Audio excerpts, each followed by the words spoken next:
Okay, so let's start our conversion from SCSI to NVMe TCP. First, we're going to look at our PowerPath devices.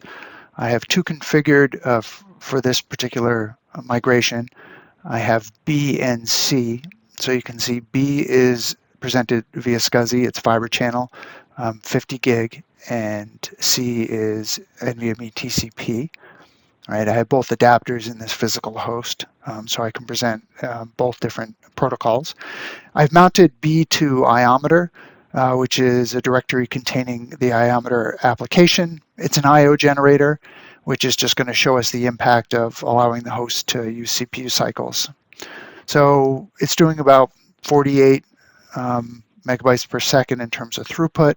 Just remember that because that'll change. I'm queuing 8 IOs. The profile is 50/50 4K. So let's set up our two devices, associate them with each other. So we're going to go again from B, which is SCSI, to C, which is NVMe TCP. So we are currently in the setup mode. So then we go into our synchronization. So the sync is going to begin copying from the source from fiber channel over to NVMe. And as I've done for the other videos, we'll pop through this pretty quickly in terms of the synchronization.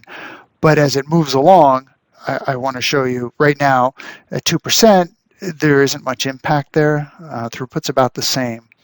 As we move along and the synchronization starts going, we'll see quite a reduction in the throughput.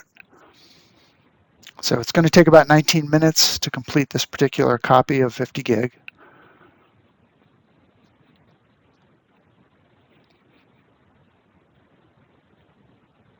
So at about 50% here, let me show you what Iometer is showing here. We're down to 30 megabytes per second for throughput. I could have throttled it, and in production you may want to throttle yours so you don't impact the application so much, but for this test I just left it. And we're in our source selected state, that's the final state. And now that we're here, our devices are synchronized, and what we want to do is we want to change it so we go to target, which means all the reads will come from NVMe, and we're still doing writes to the fiber channel. So you can see we're still going to be impacted here because now we're using both devices at once. So it's a little bit heavier on the system. So we want to get out of the target selected as soon as we can. So we're going to go and run our commit, which is going to complete the process, and then we move over to just the NVMe TCP. And initially, we're going to have less throughput until we complete everything and things come back to normal.